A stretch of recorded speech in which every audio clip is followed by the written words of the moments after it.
Well, good afternoon and welcome to this seminar run by the Australian COVID-19 Modelling Initiative. My name is Tony Blakely. I'm an epidemiologist and public health medicine specialist from the Melbourne School of Population and Global Health at the University of Melbourne. I'm speaking to you today from the land of the Wurundjeri people and pay respects to their past, present and future leaders. And also note with delight that Victoria may well soon have parliamentary representation for Indigenous people, which would be great. What we're going to do today is, I'm going to just be very brief here because we're short on time, and just orientate you to who we are. We are a group that have come together to try and provide transparent access to modelling on COVID. You can find us at this website, and our objectives are to make COVID modelling transparent for the public, policymakers, anybody. One of our ambitions is to facilitate the comparison of modelling approaches and outcomes, and that's something that we'll be focusing on today with 6 rapid presentations and then a discussion precipitated and led by Professor Emma McBride from James Cook University. We collate modelling research. If you go to a website, and I'll show you a screenshot in a sec, you'll see how we do that. And we haven't done too much this year, but today's kind of our start on this as we draw attention to when modelling results are different, when they're the same, and what that might mean. We don't hide from differences between modelings. This is a hard scientific endeavour. And when they do disagree, it probably means we need to think more about it. So if you go to the AUSCMI website, you'll see it looking a little bit like this. There's always the latest news. And at the moment, it is currently one from Mikhail Prokopenko's group, the Complex Systems of Sydney Institute for Infectious Diseases. Then the last 4 stories down there. And these all just link to a journal paper, a report, or an op-ed, if it was particularly important op-ed, that speaks to some modelling result. And you can scroll down the page and see them from other institutes. At the moment, we have 7 contributors to the initiative, which you can read there. And you'll be hearing presentations from all of them today, apart from the one here, which is James Cook, which is Emma, but she's going to be doing the discussant role. Today, we're going to try and give you a small taste of 6 different pieces of modelling about opening up or living with COVID next year. And we're going to be very strict, on time here. So we've got these 6 presentations, and I'll introduce them to you between them. Briefly, we've got James Trauer from Monash University, Nick Scott from the Burnet Institute, Quentin and Tom from Australian National University, myself from University of Melbourne, Sheryl Chang from the University of Sydney, working with Mikhail Prokopenko, and George Milne from the University of Western Australia. Then time there, actually it should be up to about 4:20, but at least 10 minutes for Emma to be a discussant. And then we'll open it up for general questions. However, if you have questions arising about these 6 presentations, pop them in the Q&A, because we're going to endeavour to answer 1 or 2 of them at the end of each person's presentation if they finish at 8 minutes or so. We're going to break at 4:30 for about 5 minutes. And then this is completely optional. More for us, I guess, is we're going to come back together and think, well, what are the next priorities? But you're welcome to join that discussion if you so wish. So without further ado, I'm going to hand over to James Trauer for the first presentation and unshare my screen. James, over to you. Thanks very much, Tony. Working? That's sharing okay now? You just need to put it onto the full screen share one. Oh, do I? Oh, yeah. Okay, sorry. I sorted this out beforehand. Oh, yeah. Sorry, screen one's on the right. Okay. Thanks very much for having me. Yeah, it's a real privilege to speak to this group.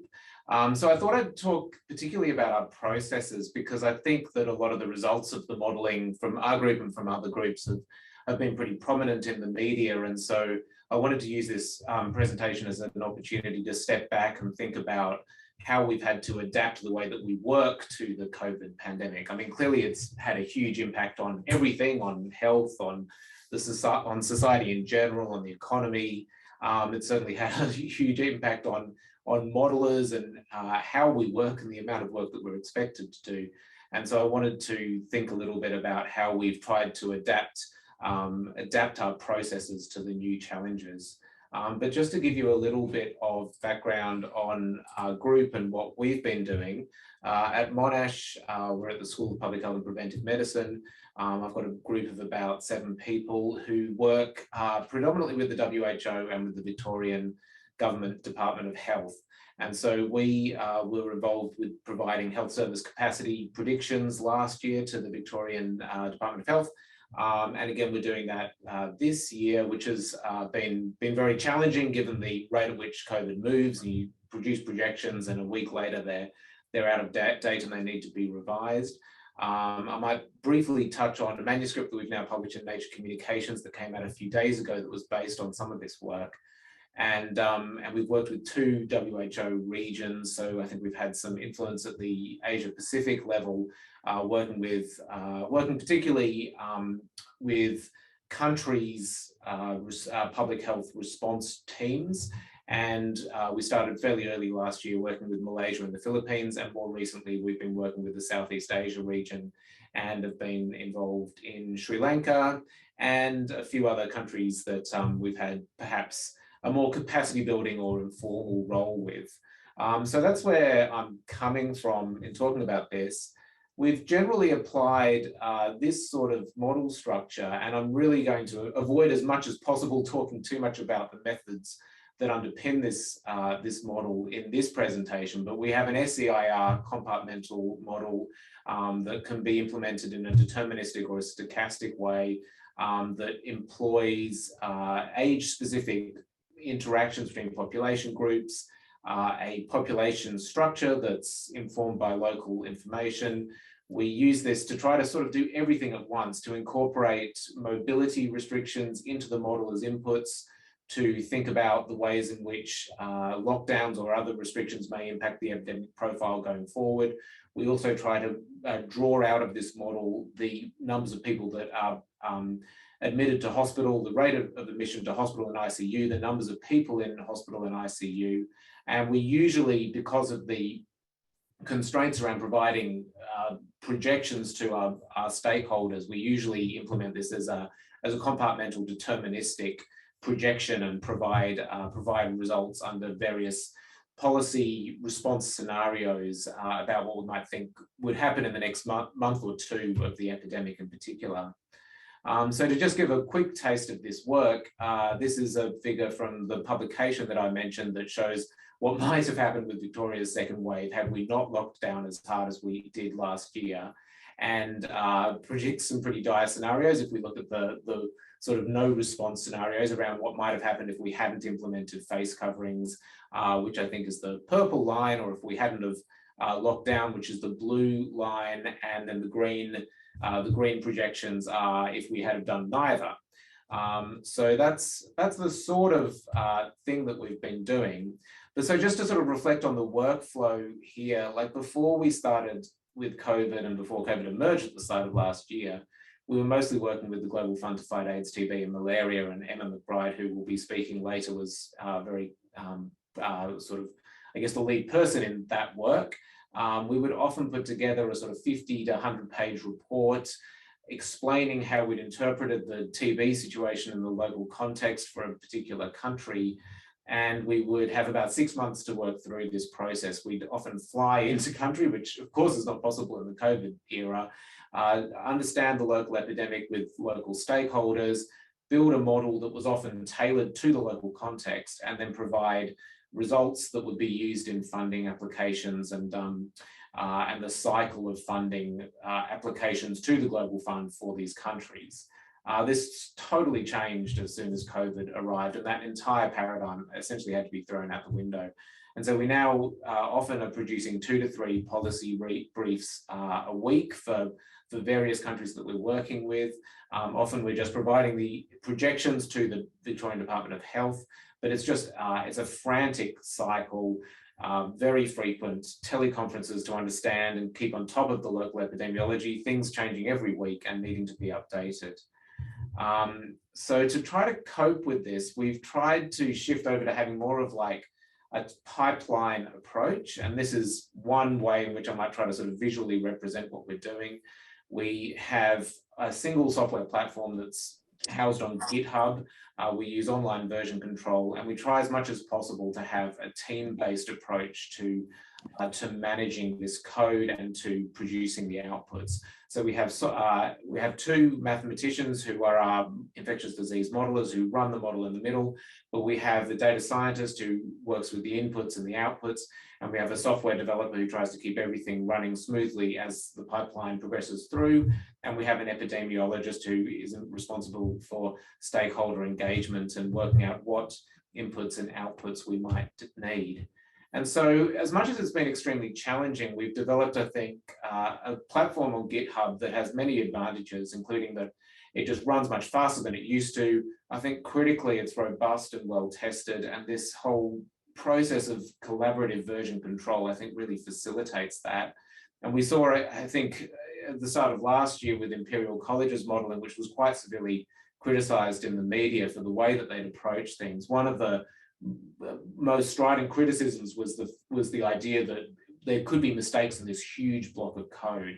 And I think we've managed to manage that a lot better through this new approach. So I'm coming to the end of time already, and it would be nice to take questions, but I guess this is a quick look at what our GitHub looks like. We have this continuous integration process where every single time we change the code, a suite of 500 or more tests are run over every functional unit of the code. And we're in the process of pairing off more and more components of the code, including this, which is we call Summer, which is our base platform that just does the model construction component of what we do. And it's fully documented, written in Python. There are instructions on getting started with it. And we think that that's a really nice way to move things forward. And hopefully we'll be producing more and more of these blocks of these units, modules of code that can be accessible to the partners that we're working with overseas. That's I think probably all I've got time for, Tony, and I'm happy to wind up and take a couple of minutes of questions if that's a good time to do so. That's great, James. That's really, really impressive. Just a reminder to all our participants out there in webinar land, please put your questions in the Q&A. For you, James, I've got a question. So on those, your SEI model, we've got the interactions between the agents and all that sort of stuff, who's going to school and stuff. How sensitive have you found your model outputs to those interaction matrices, if you like? I mean, I think they're just they're incredibly sensitive to all of the inputs, and just inputs that you don't even think of as being important, I think have come up as being incredibly important. Like just things like when you see the epidemic and how many people you seed it with, and I just found it a really challenging time, I suppose, because you'll provide these projections, they're out of date a week later, you try to recalibrate your model, and just a tiny change to this profoundly nonlinear system is enough to derail everything and potentially change your conclusions as well. So yeah, I think it's a big issue, and it's broader than any one input. It would be really interesting for you at some point to send a post to AUSCMI what you thought the biggest things that drove models off the track were, because it is really challenging. And with that, I'm going to now introduce Nick Scott, who's from the Burnet Institute. And I know Nick's very much the same view of this. We've chatted quite a bit, and he's, like myself, said, boy, forecasting this thing is really challenging. So Nick, without further ado, over to you. Thanks, Tony. That's definitely true. So I'm going to talk today just a bit about some of the work we did for the Melbourne COVID roadmap that came out a little while ago, and some of the follow-up work, and lead into what probably the biggest issues are going forward, at least for this type of work. The model that we used as part of that was an agent-based model. So it simulates individual people in the population, and we have different contact networks between those people. So everyone's assigned to a house, people have workplaces, schools, and different community contacts. All the infection dynamics are age-specific as well. So this is the disease prognosis, probability of having severe disease or death as well. The model has a series of different interventions. I guess they're all the main COVID interventions. So we start with testing, where there's symptomatic test seeking in the model. There's also contact tracing, including things like the delays to receive test results, imperfect follow-up of cases. There's different vaccine interventions, so these are based on the different types of vaccines as well as the timing of vaccines, because we've learned that the immunity profile of the vaccine is really important. And detailed sets of restrictions, so we can close schools, we can have density limits, we can close different sectors in the model. Now, the main thing that we did was it sort of came out as the general roadmap going forward, and this started a couple of months ago when we were in lockdown. We had schools opening throughout October, and then once we reached 70% 2-dose coverage among adults, it was to have more outdoor activities, and then at 80% to have sort of density limits, but more things open. We also looked at different scenarios in terms of different testing scenarios, vaccine mandates, and other interventions that could be applied to non-household transmission. Now, this was the main graph that kind of came out with it. And remember, we did this a couple of months ago, but I think there's a few important things to communicate about it. I mean, the first thing that we wanted to really illustrate to people was the uncertainty in any forward projection. And that's quite evident in this graph if you don't focus just on the median line. So if you look at the range of outcomes possible in the model, you can see that there's a huge variety there. And so our purpose of doing this was never to be a crystal ball to try and predict exactly what was going to happen, but it was to create a baseline so that we could compare different scenarios. And models are really good at comparing different policies and looking at different situations. It's just that there's the uncertainty in predicting the baseline, but it's the relative impact on things on top of that. As an example, we looked at a scenario to see the importance of maintained testing. Now, in the baseline scenario, we had an assumption that vaccinated people would reduce their testing by 50%. And so this was just because they'd be more likely to be asymptomatic. The economy's opened up, people are out and about, so testing may go down. We ran this scenario assuming that that didn't occur, so vaccinated people continued their testing.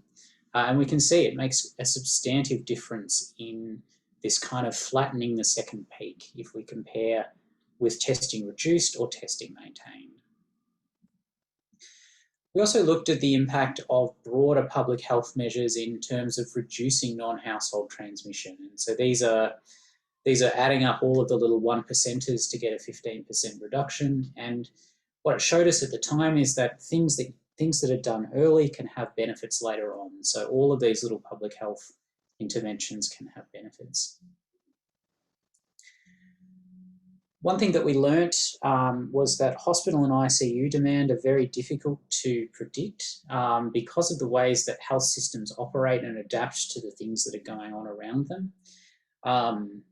We found it was a lot easier to predict hospital and ICU admissions than it was the demand because the duration of stay is really complex. It's got a wide distribution. It differs by age and vaccine status. There's a lot of zero length of stays because people are treated in the home if they're able to be. There's also nuances in the data because hospital data is an administrative data set, and so there's challenges in interpreting it as well. And it's also difficult to compare to international settings because the health system here operates quite differently, particularly in relation to COVID, where we've had such a lower tolerance for COVID that they might have overseas. And so as more data has been coming in, we've been continually updating these projections. Another one that was released is this one here, where we looked at a scenario of comparing opening restrictions earlier compared to later, so having the 80% step move to the 70% step, and really looking at what impact would that have on some of the key measures. And we sort of saw that it'd be about a 15% change, but again, there's huge uncertainty. And if anything, it was likely to sort of flatten rather than have a dip and a second peak in some outcomes. But then what do I think are some of the key issues going forwards? So what we're seeing now is that we're at a time in the epidemic where there's the most uncertainty, and given we're sort of coming down from a peak, we don't know how far down it's going to go, we don't know how long it'll stay low for.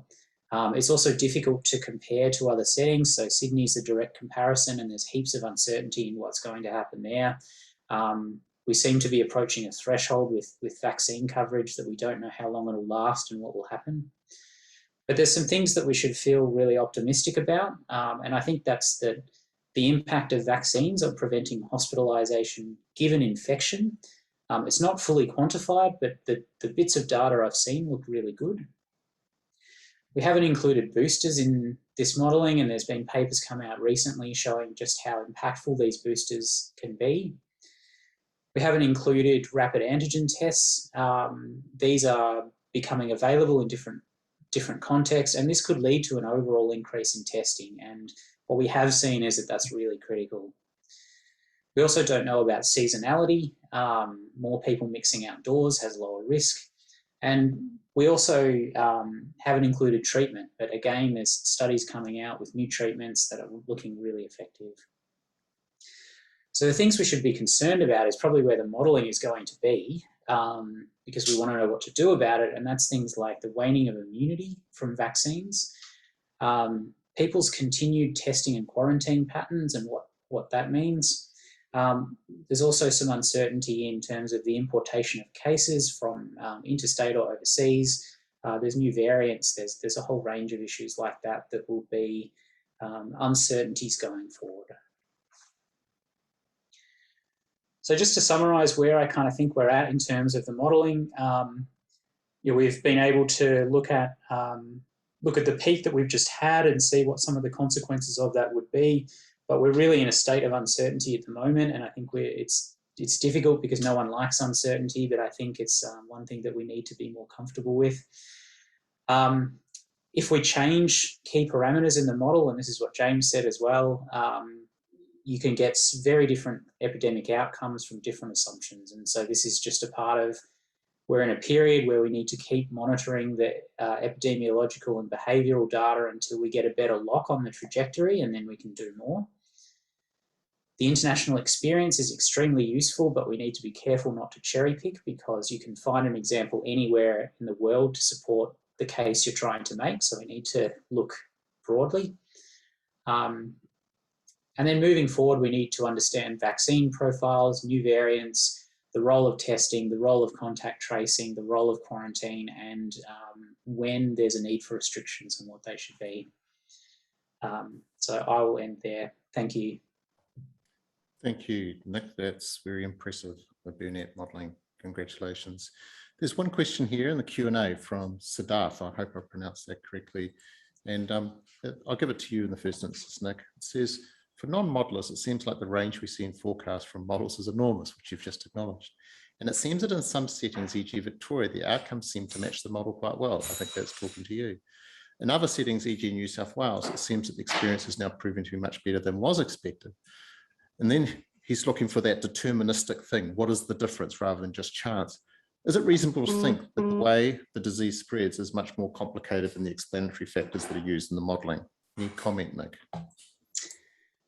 It absolutely is. So the way models work is models are a simplification of the real world. And in the models, we try and capture all of the key features that are probably the biggest drivers of transmission.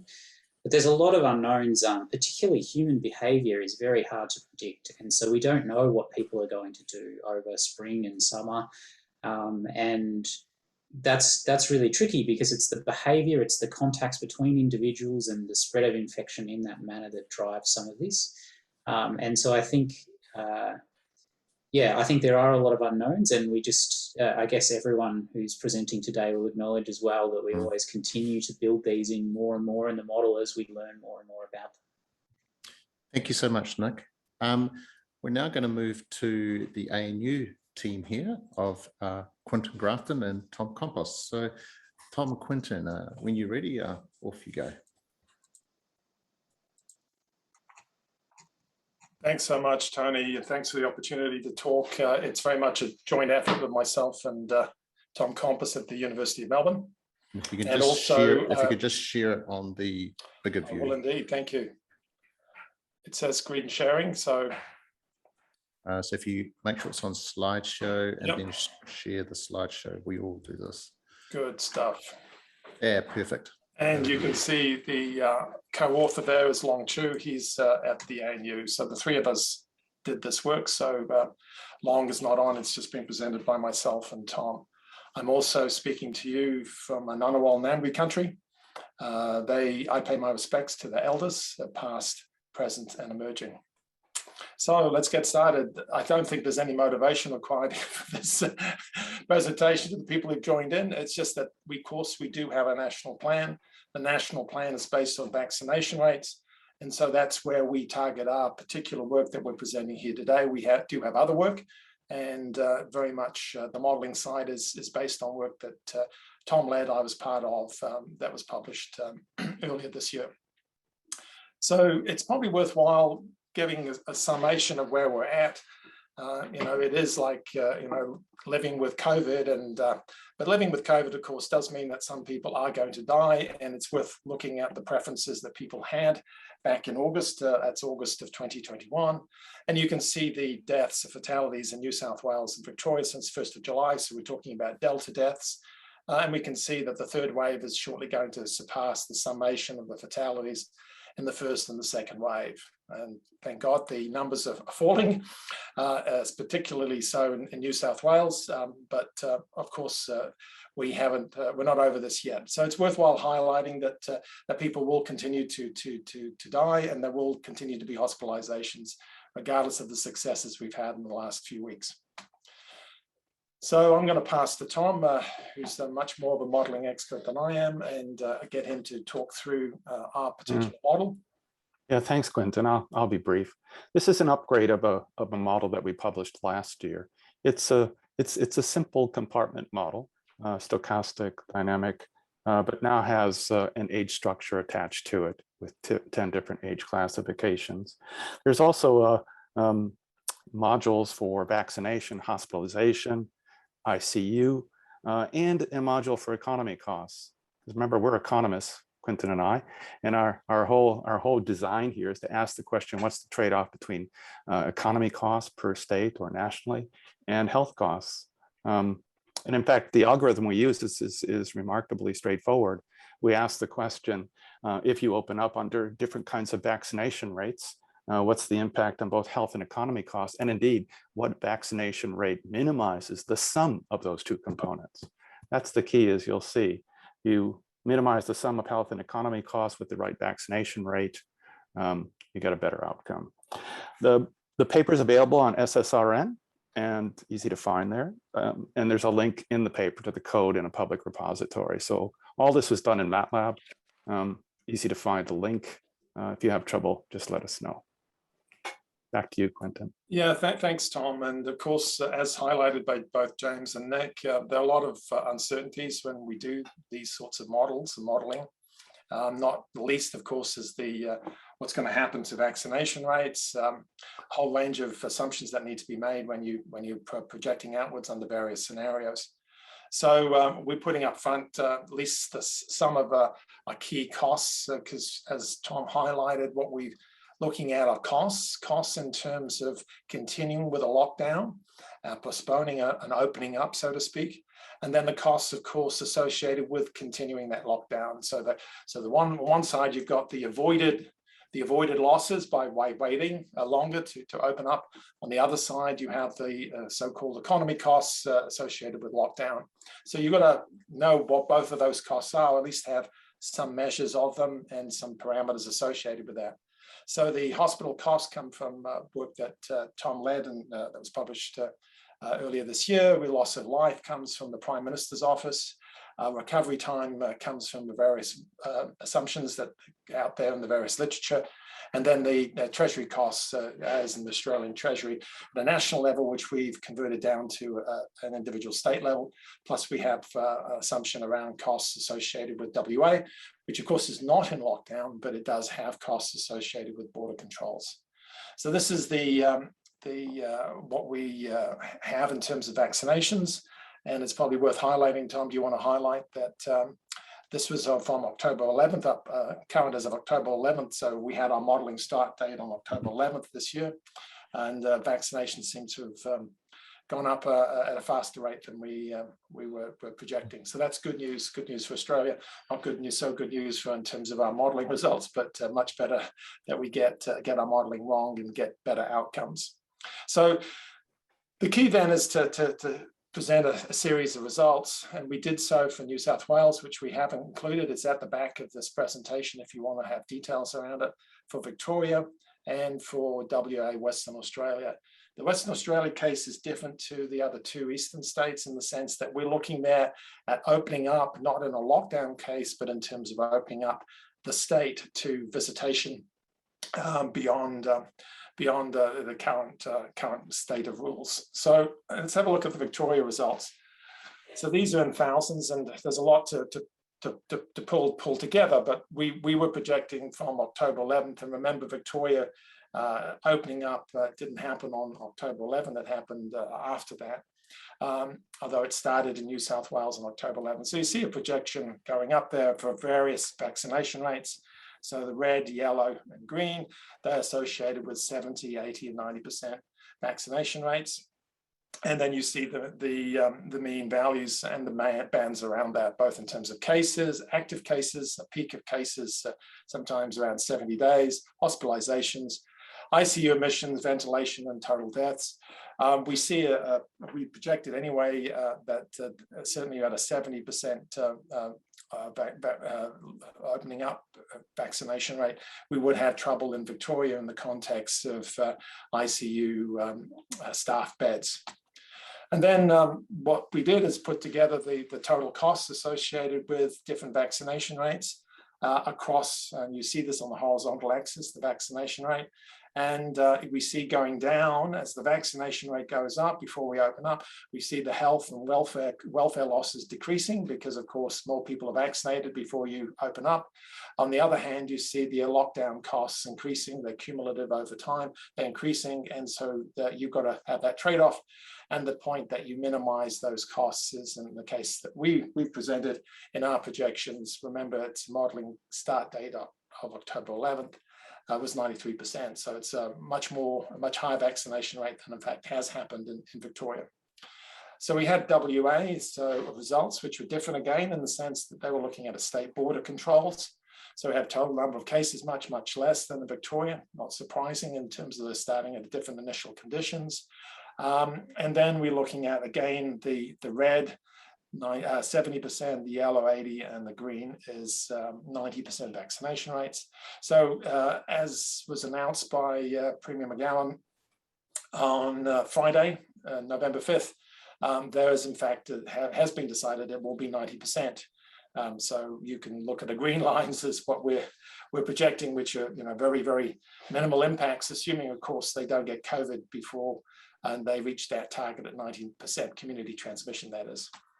Then you see our numbers are very close to what actually the Premier has announced on Friday. We said at 88% was the point to go, so to speak, and the Premier has put it at 90%. So they're very close. And in WA's case, it's also at 12 years plus, which is the numbers that we have here as well. They're 12 years plus. There's a bunch of sensitivity analysis around this. Maybe I'll leave it to Tom because it's our last slide pretty much. Do you want to talk to that, Tom, and highlight some of the results that we found? Yeah, it's all pretty straightforward. You can see speed of vaccination, economy costs, public health costs. They move in the directions that you would expect, given the underlying parameters that we're using. One thing that we haven't included in the model I should have mentioned too is that we don't have waning rates at all. And no analysis of booster shots or the effects from booster shots. So that wasn't included too. Back to you, Quentin. Yeah, so the sources are there as well in terms of if you want to go to where we got our data and also the modeling structure. So thank you so much, Tony, for the opportunity. Thank you. Thanks, Quentin. Thanks, Tom. I got a couple of questions, but we'll bring them back to you at the very end because we've now hit the 10-minute time and we'll just keep moving for the presentations. And the next person is yours truly. He'll have to make sure he does it all correctly and keeps to time. Right. So There we go. So there's the start of my presentation. So I'm going to speak to a report that we launched about a month ago now, maybe even 6 weeks ago, which is trying to look at 2022. So not forecasting the rest of this year, but next year, once the borders open up, essentially. So to determine, objectives were to determine hospitalizations, deaths, time in lockdown, and the state of Victoria in the year after opening up, for scenarios of changing vaccine coverage, if children are vaccinated, the within state suppression strategy, so whether or not you're going to trying to keep numbers tight, low, loose, or bare suppression, which would be like letting the cases wash through at a rate that the health services would just cope with. And then the number of vaccinated but infected arrivals per day. Methods, very briefly, our modelling, like everybody else's modelling, has continuously been updated. We're up to Mark 3, about to launch Mark 4, I think. And what we do is we model out for 18 months. The first 6 months is the remainder of the vaccine rollout, and then 12 months after that is a year after we open up. There's 432 scenarios, which is these numbers here, all multiplied together. And each scenario is run 100 times to capture stochastic and input parameter uncertainty, and they're combinations of everything you can see there. I'm not going to show you results for other than R0 6.5 today, because it's not obviously 5 anymore, and 8's just too scary, basically. But looking at those other ones, and I'll explain them as we go through. Now, a little bit more on methods. We work really hard to calibrate these models, as I'm sure everybody else does. So initially it was calibrated to the second wave in Victoria, where we provided the modelling for the Victorian roadmap, and then it's calibrated to a lot of things, but things like ensuring that in that second wave, at least that 40 to 50% of infecteds infect no one else. It's highly heterogeneous in how many people actually do the spreading on.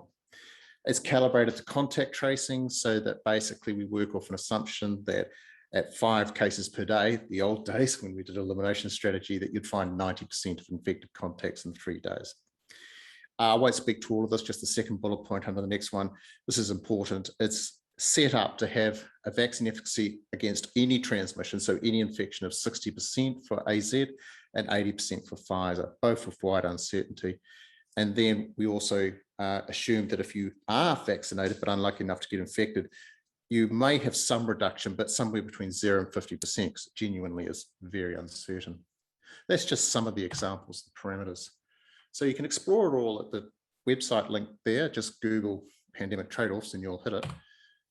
So amongst all those hundreds of scenarios, we start with what we think at the time was what people had in mind as the default scenario.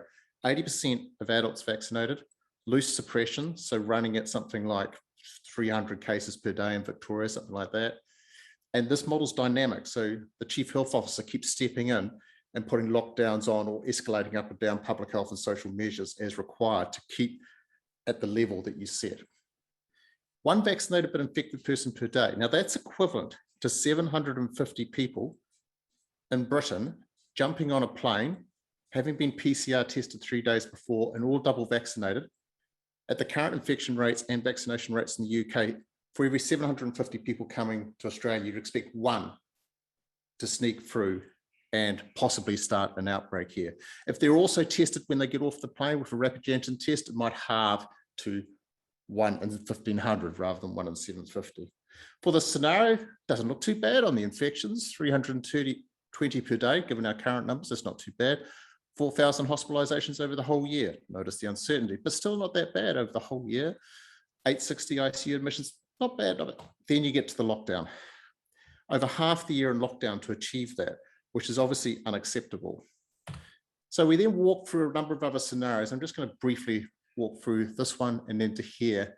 So 80% upgrade is whereby, just like the Doherty report, having that minimum public health and social measures, those measures that you keep on even when things look good, so the virus doesn't take off and come back at you, really make a difference, as well as the vaccinating the children. You essentially reduce by 75% your health harms, but you've still got about 14% of your time in lockdown, which is not good enough in my view. If you go to 90%, which is where we are these days, it's great. At 90% with the children vaccinated, not yet vaccinated, but hopefully early in the year, new year now, then you really are getting to a point where you've got no time left in lockdown. There's still an upside risk to this. You'll see that those uncertainty intervals go from 0 to 10% of time for stage 3 soft lockdown and stage 4 hard lockdown. So there's still a chance, but the median or expected value is no time in lockdown. So that's great. There's some sensitivity analyses about this that are important to look at because we can learn from these things about how we might beat the model. It's important to try and beat your model in reality. So first of all, there's the 80% upgraded scenario. We'll just use that as an anchor point here. And you can see with decreased vaccination, increased vaccination, a predictable change in the number of hospitalizations per year. No rocket science needed there. And a nice reduction here in the time in lockdown. Just getting my slides working again. There we go. But this is the one I really wanted to show you. This is the number of vaccinated infected arrivals per day. The model is very sensitive to this. It's not just us. Nick Scott and the Burnet published their model at a similar thing, a dynamic model similar to our, also agent-based, which showed the same thing. There's this perception out there that an infection arriving from offshore doesn't matter because it's just one extra drop in the ocean of infections. Wrong. That person can land in a part of the country or the state where there's no current infection and start a new outbreak. So it's actually not just one extra person. Now, I'm unclear how much to advocate for this and concerned about the way that we've opened our borders, but I mention it to people, I mention this to journalists. I'm a little bit concerned about what's going to happen here, as is my dog. And then the difference between barely suppression, we just keep the numbers at a level that the health services barely cope with. Obviously, huge variation in case numbers here, but not as much variation as you might expect in percentage in time lockdown. That is because even if you run at a high level of cases, you're still going to occasionally need to use lockdown to keep it under control, at the same as if you run at a low level down here. At the website, you'll see that we give heaps of different heat maps. And in here, you can see how things vary by your expected number of vaccinated but infected arrivals across this axis here for 90%, and the variation by the age at which you vaccinate above. A huge amount of variation here with interactions going on as well. We also did some sensitivity analysis as proof of concept. Proof of concept. We do not yet know exactly how much we can improve ventilation in schools and public buildings, but nevertheless, we reached into the model, hand of God, we reached in there and we did a few tweaks. If we improved the detection by 15% of infecteds out there, as though we had apps on phones that actually worked, or we're using mass rapid antigen testing. If we boosted mask use at each of the 4 stages of restrictions by 25%, if to approximate ventilation and air filtration, we reduced transmission at gathering sites by 33%, that's probably too optimistic, but keep it in mind. Or if we had only used Pfizer rather than AstraZeneca, all 4 of these things, bam, give you a 75% reduction in the health loss and take you to expected value of no time in lockdown. So one of the key messages out of this report is we need to innovate and use these new ways of managing it. And another way to think about it is we need these innovations to displace our blunt instrument called a lockdown. So reflections for today, this pandemic trade-offs modelling is dynamic, like the Burnet one. It allows for decreasing and increasing case numbers.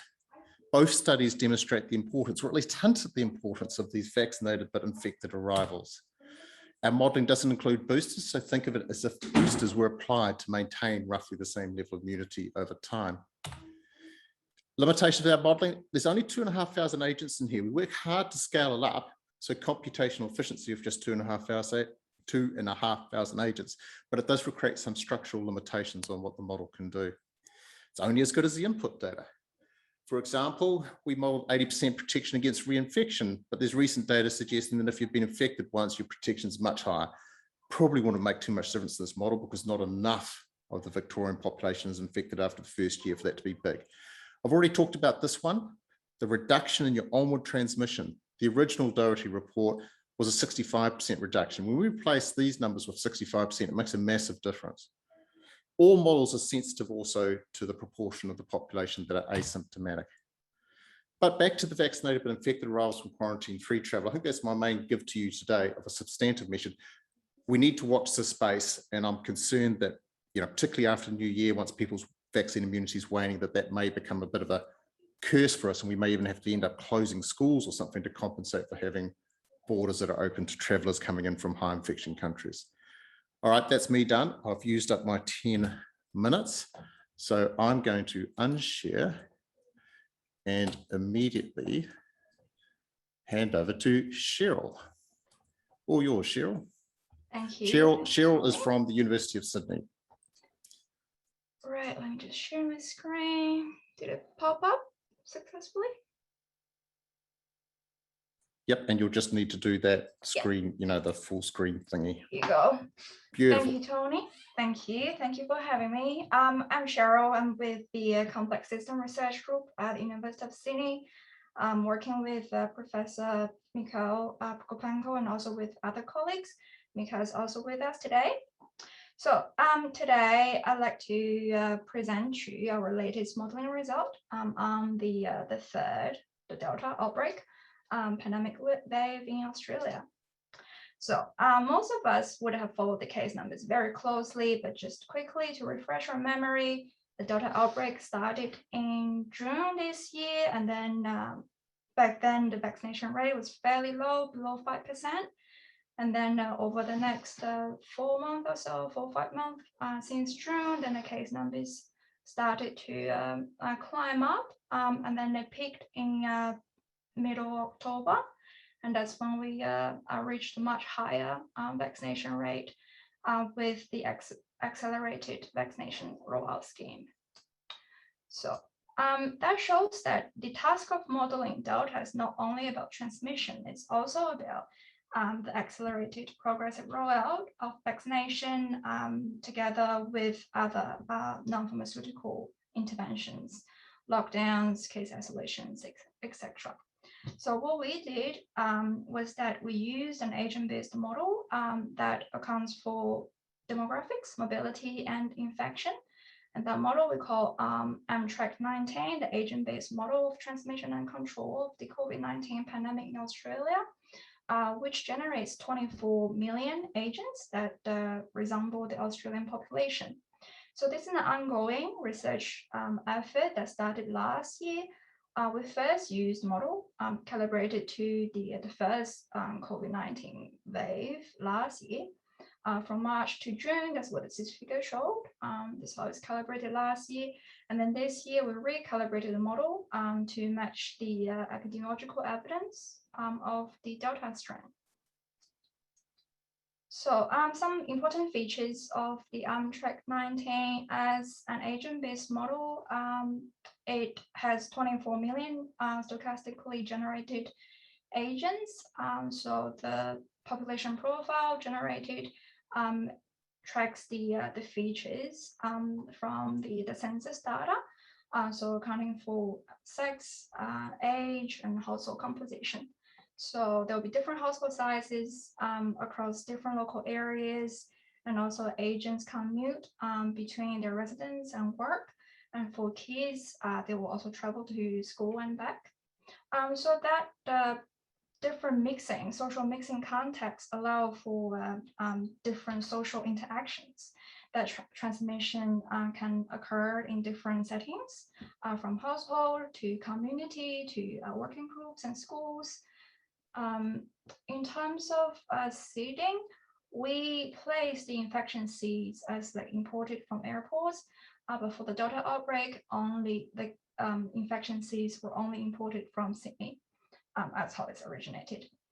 We also allow different symptomatic and asymptomatic ratio for children and adults, and we use the higher asymptomatic ratio for children as reported. In terms of vaccination rollout, we have 2 different vaccines in the model. One as the priority vaccine, that's to correspond to Pfizer with higher efficacy. Another is a general vaccine, that's to match to AstraZeneca with slightly lower efficacy. And the efficacy is also split into different components. In fact, 3 of them, so it's efficacy against infection, against symptoms, and also against transmission. There is also different NPIs implemented in the model. So we mainly investigate the impact of different levels of social distancing. So that's on the mobility reduction together with the reduction of physical distancing. There are also other NPS implemented in the model, the case isolations, school closures, and also home quarantine.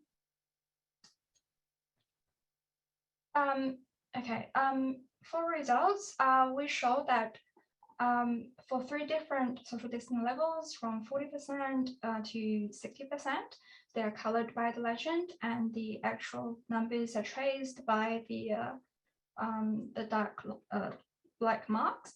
So we show that this mapping is actually pretty good in terms of fit, and the best match we find is between 40% and 50% social distancing compliance. If we switch to cumulative instance, it tells a similar story. Again, the best match is between 40% and 50%. The vertical black line marked 25th of August. That's when we calibrated the model to the epidemiological evidence. So as many presenters have stressed before, many things have changed, but we believe the model still captured some important features. Next thing we did was to quantify the clinical burden in terms of hospitalizations, ICU cases, and death. What we find most importantly is that the increase of 10% in social distancing from 40% to 50% could actually reduce the hospitalizations threefold. So there's a great reduction for only 10% of increase in social distancing. Similar story is also shown here in terms of ICU occupancy. So 10% increase in social distancing greatly reduced the ICU cases. Okay, in terms of fatality, so here we see again increase in social distancing could greatly reduce the cumulative fatality as well. But here it's actually a 2-fold reduction instead of a 3-fold reduction. So to sum up, we show that the Delta variant really amplified the lack of social distancing, that any small increase in social distancing could greatly reduce the clinical burdens. There are, of course, a lot of factors that we haven't considered back in time. For example, we did not consider booster. We did not consider that vaccine efficacy diminishing over time. And also that in our model, we don't have as nearly as many kids being vaccinated because of the accelerated rollout in reality. So there are still quite a few things to be implemented, but the important message that we find from our modeling result is that a small increase in social distancing could lead to great reduction in terms of clinical burden. So I think that's the end of my slides. How am I doing for time? Okay. You just did brilliantly, Sheryl. That was fantastic. Thank you. Very clear presentation. You. Even time for one question. So I'm going to ask you the following question. The social distancing, 40, 50, 60%, how equate that to me what the difference is between a soft and a hard lockdown? How would that match to what really was happening in New South Wales? So, you know, based on their restrictions, how would you equate that measure across? Okay, so that 40, 50, 60% is really just a fraction of population. So apparently we don't formulate a particular fraction as a soft or hard lockdown, but you can easily think 50% as half people. Half people are actually complying with social distancing. So it's still a fair fraction that just live their life. So that might be like a soft lockdown where you still got a lot of essential workers out there, people still moving around. Essential services, people who cannot practice social distancing, essentially. Thank you, Sheryl. Okay, and now for our last 10-minute presentation is from George Milne from the University of WA. So all over to you, George, and then we'll go to Emma for some discussion. Thanks there. And we're going to talk about something different here. We're going to address what may happen with the COVID-free states. So Western Australia, South Australia, Tassie, Queensland, how can we deal with it, future outbreaks, particularly when some of our states, particularly Western Australia, hasn't got very great vaccination rates. So like the Burnet work and the University of Sydney work, ours is an agent-based model, individual-based model. We model individuals in a community, and we have each household modelled and contact locales, schools, workplaces, the wider community. And this is quite a mature modelling technology nowadays. As with the other modelers, we make certain assumptions that we're going to feed in. In our case, we have a model of the greater Newcastle, so approximately 273,000. So that's modelled in detail. And then our results are scaled up to be per 1 million population. We've evaluated the Delta transmission, Delta outbreaks, and various parameter settings. We're assuming everyone's vaccinated with Pfizer with 88% efficacy. And then we've got something called moderate non-pharmaceutical interventions. So that's social distancing interventions. It's a bit different from what occurred in Victoria last year. It's somewhat like stage 3 measures, but significantly schools remain open. So we've got school closures there set at 0%. Now, let's just start with results. Here's our evaluation. We've run suites of simulations. Each run is 100, and we take the median. And we've looked at the scenarios you can see on the left-hand side, and these are results for cases, hospitalizations, and deaths. So 70% vaccination coverage, 80%, 90%. So we assume that's the starting point. The population is vaccinated at these levels. And we also look at ages 12 and over and ages 5 and over. And we seed infectious individuals into the model, and we look at what the outcomes are in terms of infections, which become cases, some of which become hospitalizations and deaths. And you can see here that here's a column where we have no concurrent social distancing. Here we've got moderate ones, so sort of like Victoria stage 3, but with schools open. And here's hard lockdown here. And it's quite apparent that strong lockdown really does help crack it. But that's maybe not a very practical outcome for the COVID-free states. We're going to assume that we're going to get a dribble of infections coming in. Maybe we can do moderate social distancing measures, short, sharp, hard, moderate lockdowns. But the other interesting thing seeing here is we don't really see much evidence of herd immunity. There is some sort of difference here between at 90% coverage of 12 and over versus 5 and over, probably just because we're adding more vaccinated individuals into the pool of those that have immunity. That manifests itself even more starkly if we put in moderate non-pharmaceutical interventions.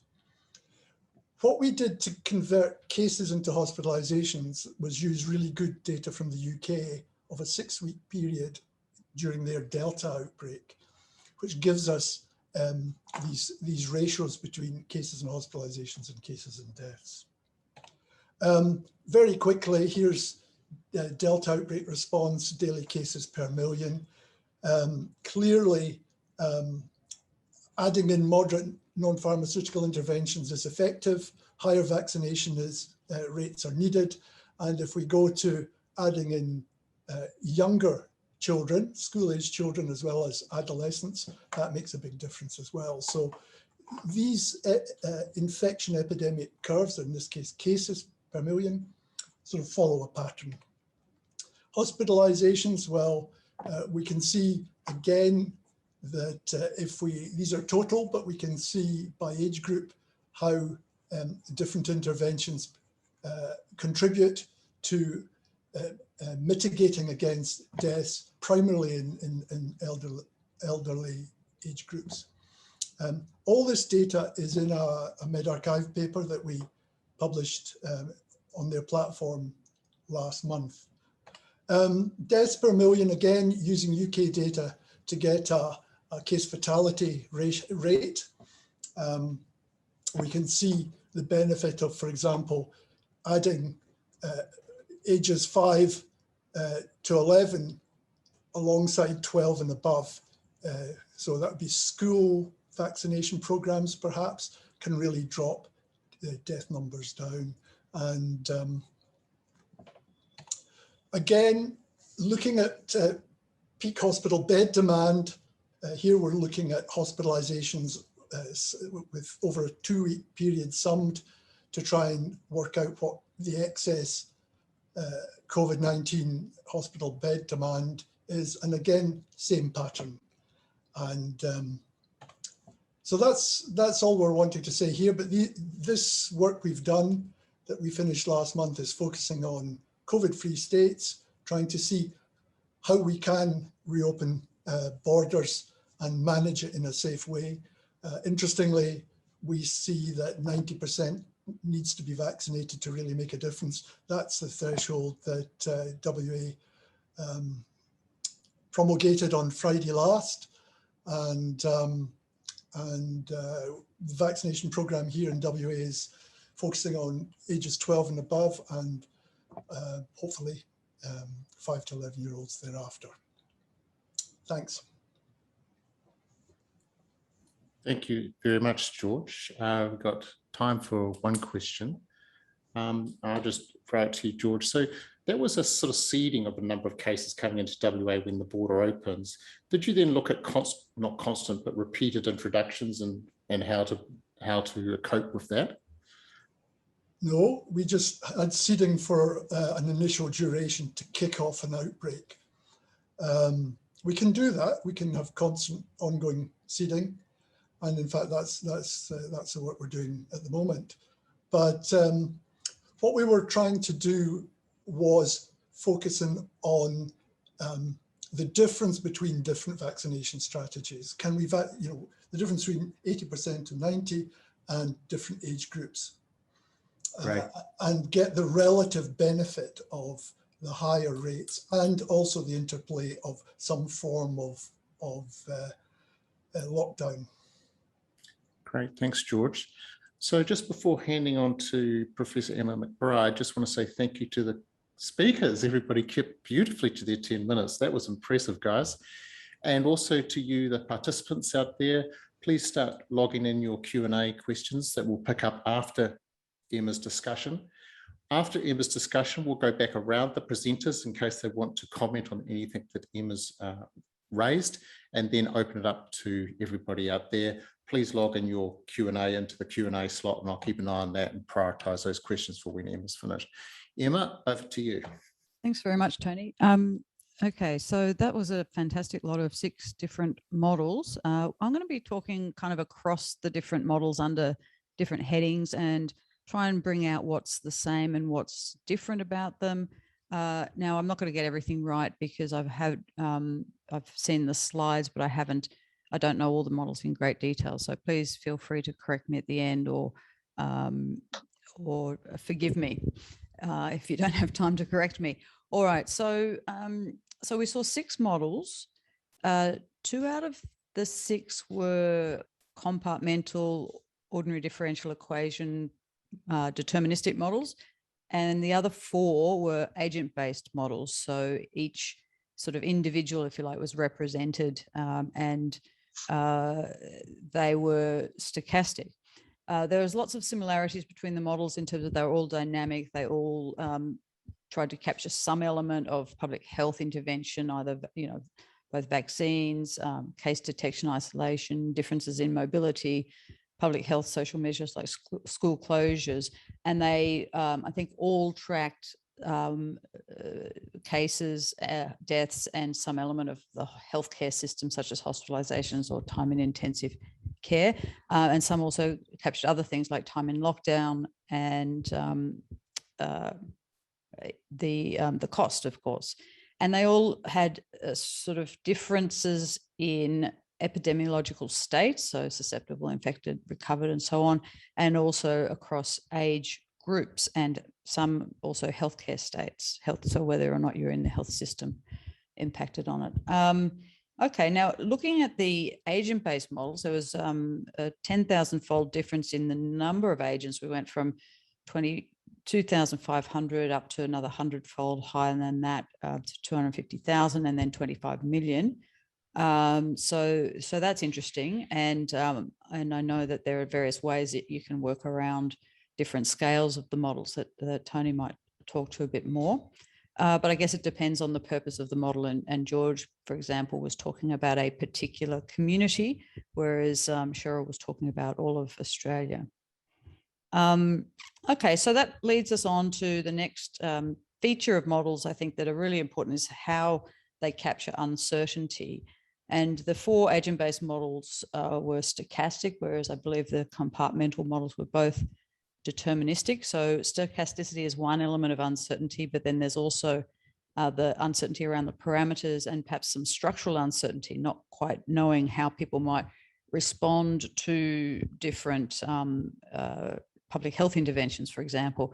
And Nick Scott had probably the widest confidence intervals and certainly captured those 3 elements of uncertainty. So it'd be good to have a bit of a discussion as to how much of parameter uncertainty was captured in some of the other models. I know that James's model captures parameter uncertainty, but it's a deterministic model, so it doesn't capture stochastic uncertainty, for example. The next thing that's really been topical in these sorts of models is the contact profiles, whether or not you use an observed age-specific contact matrix or some other kind of who acquires infection from whom kind of contact profile. With the agent-based models, this may well emerge from the structure of the model itself, whether the agents live in households and go to schools and so on. Whereas with the ordinary differential and compartmental models, there's often an age-specific observed contact matrix that's used. But all models seem to have some element of both age specification and age-specific contact in them. And we talked a little bit about how sensitive the outcomes, especially the age-specific intervention outcomes, like who gets vaccinated first out of the age groups, could be very sensitive to what you assume your contact profile is.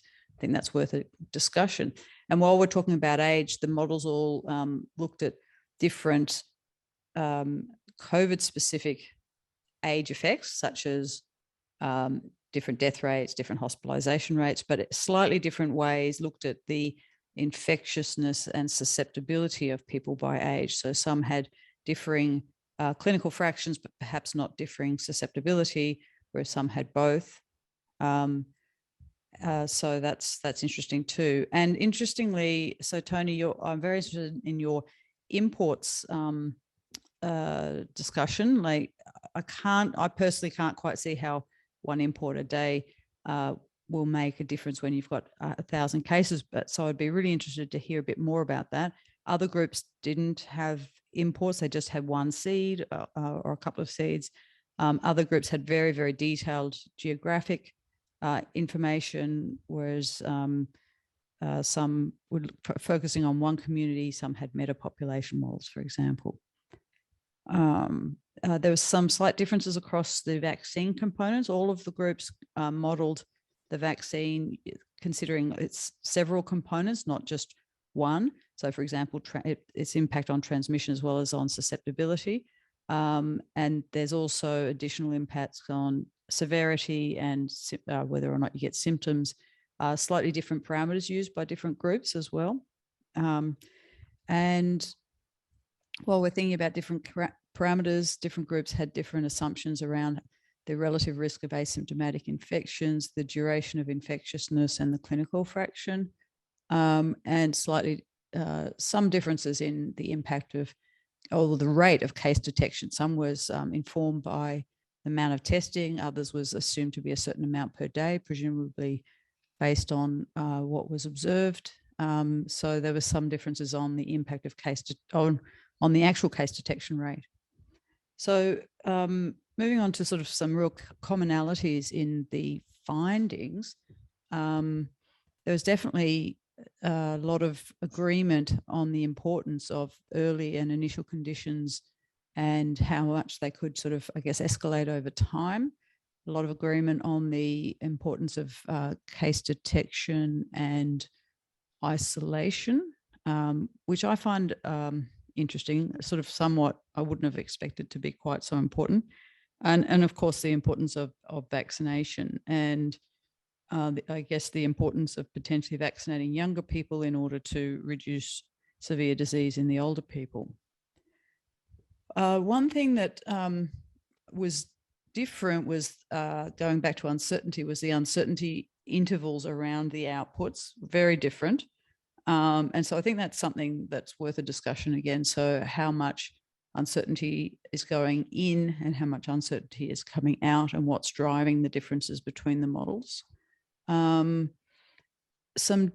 I've already mentioned the difference in seeding versus importation seems to be very different across the models.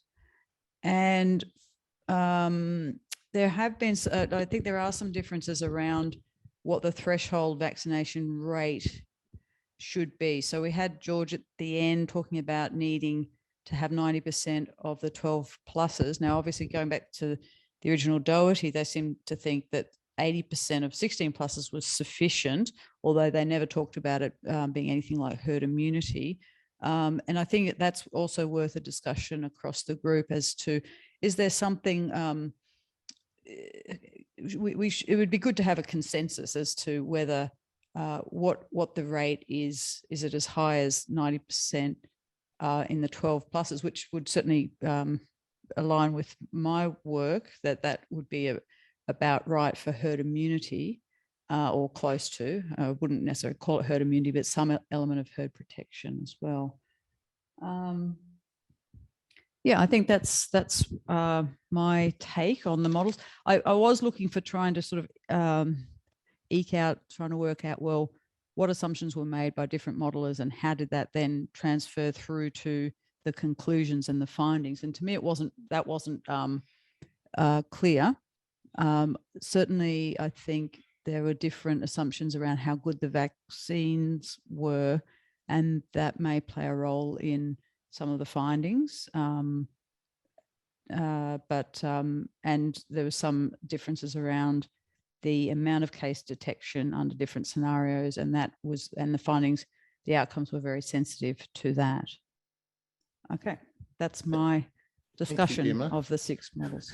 It echoes through to me from where James started, that Nick picked up, is that there's so many moving parts in here. The devil's in the detail. And that's why it's important to have several groups modeling it to see what we can find, which is also what Emma was saying. Well, let's talk about the comparisons. But now what I'd like to do is I'd like to go back through the panel, and I know James Trauer, is he still here? Yes, he's got to go and pick up kids soon. So he gets the first right, because I think he's got a school pickup. And if each of the presenters could pick a couple of the things that Emma said and just limit yourself to a couple of minutes so that we get back to the general audience. And general audience, please put your questions in the Q&A. Otherwise, I'll just keep asking questions on your behalf. James, your first cab off the rank. Yeah. Well, I don't know what to say really to encapsulate all that you did. Is there anything in particular you wanted me to speak about? Sorry, I don't have anything dramatic.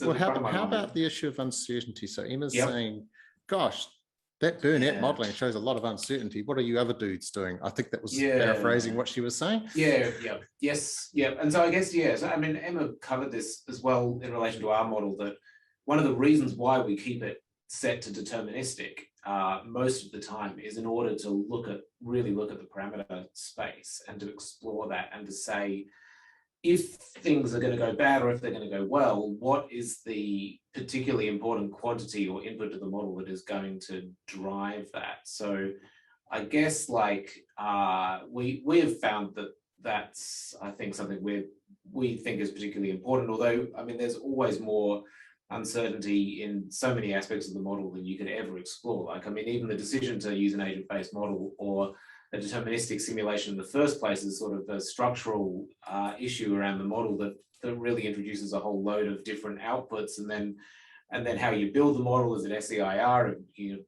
put in a few more additional E's and I's or something. That's also part of structural uncertainty, I suppose. And then you run it, and you may have this parameter variation, and you may also have internal variation within the model. That one time you run it, and Mr. Smith, whose agent 1 million, happens to infect 100 people, and the next time you run it, he infects 0 people. All of those things are aspects of uncertainty. And then, I don't know, and then you sort of see these things applied in reality, and you realize how much we just don't understand about the epidemic. And like, I mean, I don't know that any of us would have predicted New South Wales to be where it is at the moment. And then, but I mean, it doesn't only run one way. Like, I mean, I wouldn't predict the UK would be where it is at the moment with more than 1,000 deaths a week, given the level of vaccination coverage that they've got. So there's just also a whole lot of stuff that we don't understand. So I mean, I guess like for me, one of the issues, I'm just finding mechanistic models really hard. They're really, I mean, I guess a lot of us have alluded to this, but to like have any level of confidence that what you're predicting, even for a few weeks, is going to be correct, is just tough. Thanks, James. I'm going to pick up one thing James said for the audience. What he said at one point was we focus on the deterministic uncertainty rather than the stochastic stuff. And I think what James was getting at there is that, I'll show you a graph in a second response to Emma, is the uncertainty when you add up that chance variation, what James called the 1 millionth person in the model who does something, a super spreader, is much greater than the input parameter uncertainty. And the input parameter uncertainty is something that we can try to pretend to control as Homo sapiens and policymakers. And so if you have that in there, at least you're focusing on the part that we control. But COVID is more than that. It also includes that chance variation. I think Emma's wanting to comment to that, and then we're going to go to Nick. You need to unmute yourself, Emma, or something's gone funny with Sorry your to bust in. Yeah, it's my microphone. So you're right that the input uncertainty, well, it's more, what's the word? You can mold it a bit more, but the response of the model can be very non-linear to those input uncertainties. I guess that's the other thing. So it can lead to sort of bizarre or even two different, bimodal kind of outcomes as well. Can be very sensitive to those, even if they are small, those input. Anyway, that's all I was going to say. All right, Nick, it's your turn to comment on whatever you want to comment about, whatever Emma said. Uncertainty is a good one. I think there's so many unknowns and so much uncertainty that we need to just focus on the things that are actually important to the questions that we're trying to answer. And I think if we try and get everything precise for every single parameter and every single outcome, we'll never be able to do it. But if we think about what we're trying to do, which is we're trying to do modelling that can inform better policy decisions. So what is the policy decision that we're trying to inform, and at what level of uncertainty does it no longer matter that it's uncertain, but we can be confident in saying this is a better decision than this decision, or this option is better than this option.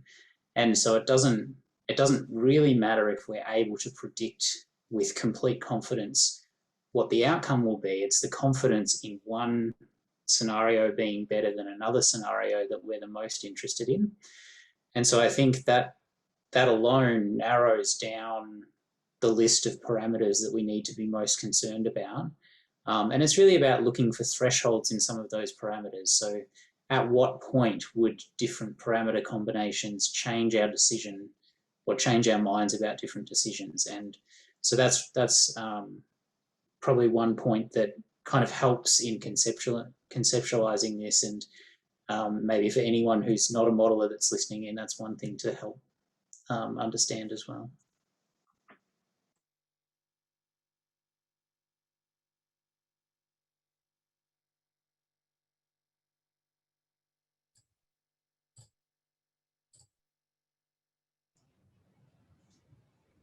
can I make one follow-up point, just while if it's free flowing enough?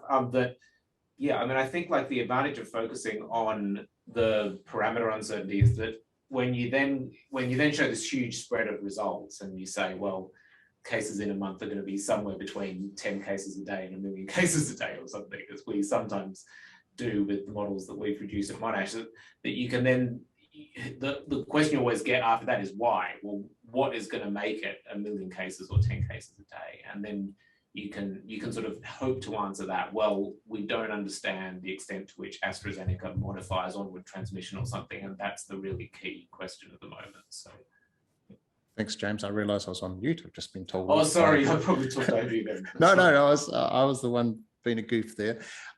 Right, it's Tom, Quentin, your turn to respond to anything that Emma raised that you want to speak to.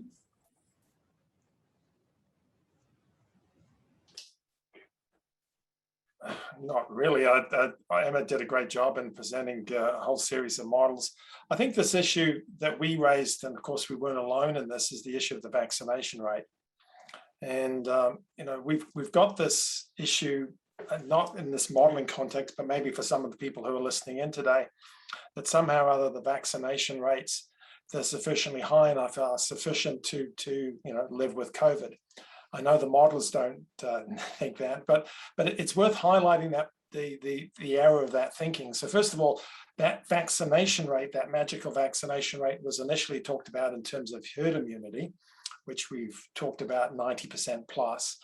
And then we've presented in the context of costs. And I think it's a really important way to look at it. And I'm not repeating what we said, but this issue about what that vaccination rate is really, I think, a key issue, because it's gone into the discourse that somehow or other we get to a vaccination rate, we open up, and then somehow or other we're in some almost costless world. But of course it isn't a costless world, and I highlighted that when our number of fatalities, the third wave will exceed the fatalities in the first and second wave, which is against the preferences that people were illustrating in August.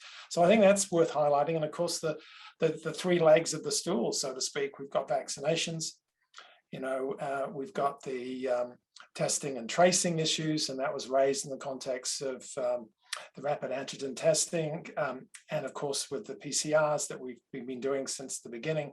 And then of course there's the social distancing or the public health measures. So really we're sort of collapsing into two parts of the stool. And I think those examples that we've seen in countries, again, it's you can pick an example to suit your argument. But those countries that went to the one-legged stool, the United Kingdom on July 19th of this year, for example, they've suffered for it. Those countries that moved from the 3 to the 2, looks like that seems to be working pretty well, at least so far in Australia. So I think there's some lessons that are, and that you can see that in the modeling results that have presented today. There's some lessons there for us. So those people who think just vaccinations alone are sufficient, I think they need to think again, because that's not what my listening of the other results were telling us today, and it's certainly not what we were saying in our results. I don't know whether Tom wants to add to that. Yeah, I'll just add a little bit about uncertainty, if it's okay, Tony. Just take a minute. I mean, that's largely missing in a sense in our model. All we have is parameter uncertainty, and we don't have any of the the sort of jump diffusion effects that Tony was alluding to or Emma was alluding to, which is quite odd for us, because in biosecurity for plant and animal health, that makes all the difference to model outcomes. How much flies jump from one point to another and so on makes a huge difference, and that's missing in our model. But that said, I think it's quite clear that the economics here is pretty robust to at least 90% vaccination rates, be my argument. Thanks, Tom. Cheers. All right, it's my turn now. So here's, I'm hoping you can see can somebody who's on unmute tell me that you can see a graph where I'm waving something around on? Yeah, I can see it. Yeah, great. So these are the actual simulations behind all our modeling, and you can go and see these at pandemic trade-offs. And each one of these is a different vaccine coverage, the median lines there, and this top one here, that's the uncertainty about it. So there's huge uncertainty in here. The results as we present them on this website and presented to you in the report, they're summarized, if you like, into the heat maps down here. And once you summarize across a year, so minimum of stage 2, after the borders open, and you hover over here, you can see something like in that cell, which is 1 person per day coming in, only adults vaccinated, 6.5 are naught, 80% vaccination, 130 is the average or the median and of infections per day, and it ranges from 69 to 240. So that uncertainty reduces a little bit because you're now talking about that over the whole year. So there is a lot of uncertainty in there. The second point I'll speak to was the one that Emma raised about, well, come on, Tony, if you've got 100 infections per day in your model and you introduce 1 extra person, surely it makes no difference. Well, I'm scratching my head about that too, but I've been thinking about it a lot. Now, the infections in the model, they might be 100 per day or 200 per day, but think about it in a 2-dimensional space, or draw a map of New South Wales, or draw a map of WA. They're occurring in disparate geographic location. And when you drop a new infection into the top right or the top bottom left of your 2-dimensional agent-based space, or that part of your state, there's probably not any infection happening there at the moment, because the infections will be geographically and social group clustered. And so this is my hypothesis, and this is why I've raised it a couple of times, because I want other modelers to look at this as well. And I'm going to throw a question to Nick in a sec, because he's done this, is that you start new outbreaks, and it's not just 1 extra case, it's actually starting a new outbreak, because that infection goes underground, causes new infections, new chains of transmission that then spring up. And all of a sudden you've got an outbreak in Mildura, as well as Ballarat, as well as Box Hill in Melbourne. That's what I think is going on, but I desperately want other modelers to look at this in their models, because we were starting at scale of 2,500, which is the second question Emma asked about us that I think is important to speak to. So Nick, I am going to throw to you in a sec, because I know that you looked at this in July, and I'll just do the scaling question. Jason Thompson, who's not on here, unfortunately, is the guy who built this model, and he started at 2,500 and made it so it could scale up and down. We have done a lot of testing on that. We think it works, but it is difficult to get your contact tracing working across that scaling. And it might be, I don't think it is, but it might be that our finding about the sensitivity of your now time of lockdown or the hospitalizations to those incursions from offshore might be a part of that scaling. So that's why I'm really keen to hear what Nick says. And that's why I asked George the question at the end of his presentation as to whether he's looking at continuous introductions. It's something I would love to see other modelers look at as well. So Nick, just going to throw to you, and then Sheryl will come to you with whatever you want to say in response to Emma. Sure. So some general behavior that we see in a lot of model scenarios is really if your effective R is less than 1, you get exponential decline, and if your effective R is greater than 1, you get exponential growth. And it's actually quite hard to find solutions or create solutions that have sustained low levels of transmission. At least that's what we've been finding. And now I guess the stuff, so if you have low levels of transmission that's largely just keeping the lid on it with high symptomatic testing and high contact tracing, then by continually dropping new infections in, so the scenarios we've looked at have been 1 new infection a day, 5 new infections a day entering the community. If you are on a cusp of RF being 1, having new infections enter per day can throw you over from less than 1 to more than 1. In the same way that if symptomatic testing reduces by a few %, depending on where you're sitting, that can also throw you from less than 1 to more than 1. And the effectiveness of public health restrictions can throw you from more than less than 1. And so it's not just the cases alone. It sort of depends on where you're sitting in this other space of interventions and restrictions as well. At least that's kind of what we've seen. Yeah, I use that seesaw metaphor as if in our model that chief health officer is constantly trying to keep you just below the limit that you're trying to live under, your suppression. And that might also be the case, Nick, that by throwing in a few extra infections, you tip it, Emma. It might be that's what's happening. But these are questions that remain to be answered. I'll come back to you, Emma, at the end, but just keeping going around the panel. Sheryl, is there anything that you'd like to say in response to some of the questions Emma has raised, or anything from anybody else? Yep. Just to add on uncertainty, to clarify the reason why our results have such like a narrow confidence interval is because it's around the mean. It's not a true projectile of like the simulations we have. Therefore, it doesn't generate that cloud-like shadows. But if we actually to show the percentile as the actual projection, like projectiles from all different simulations, I'll give you wider confidence interval. That's one thing. Another thing to add on the population scale. So we see different agent-based models from like thousands of agents to tens of thousands to millions, like what we do. There is a huge parameter space, and it's virtually impossible. Well, it's possible, but very computationally expensive to explore all parameter space.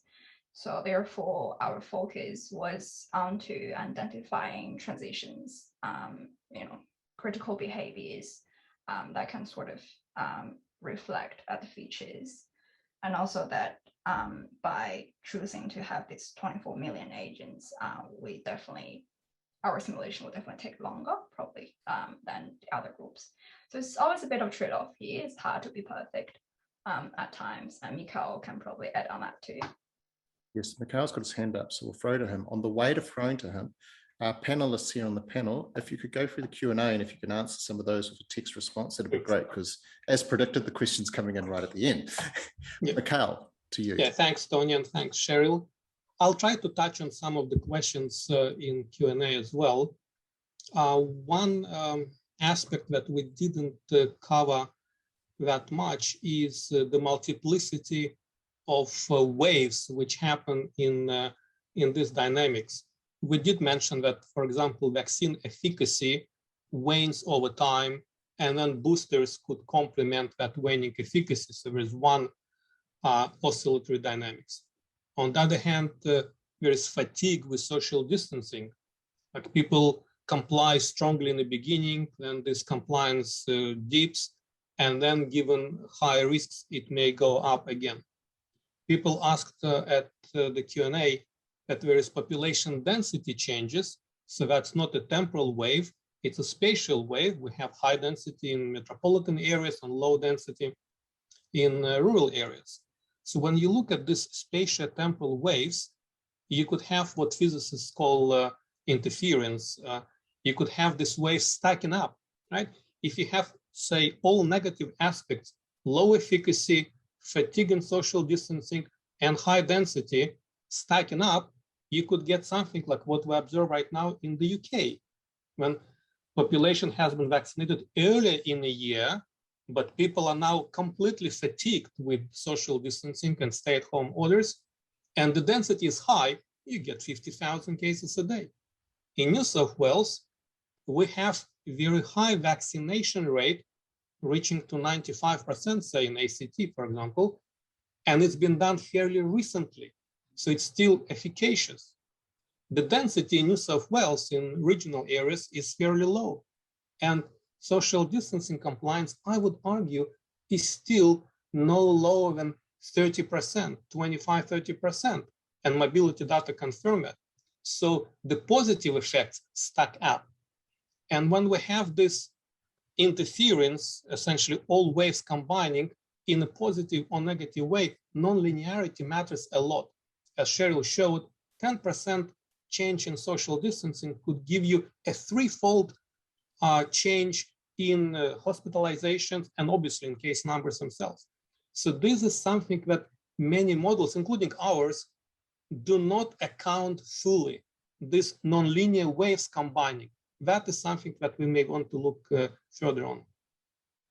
Thanks, Mikhail. And now I'm going to throw to George Milne as the last presenter to respond to Emma. Then we'll go back to Emma for any final comments from her, and then I'll try and close and address any comments, questions outstanding in the chat.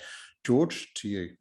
Yeah, thanks, Tony. I think one of the issues here with uncertainty is we have this constant challenge modeling, that we want to make a model as realistic as possible, but we've also got to make it manageable, and we've got to make it informed by what data is available, and that's really difficult. I think one way of managing complexity is to make reasonable assumptions on parameter values and look at the impact of altering these settings, effectively do a sensitivity analysis.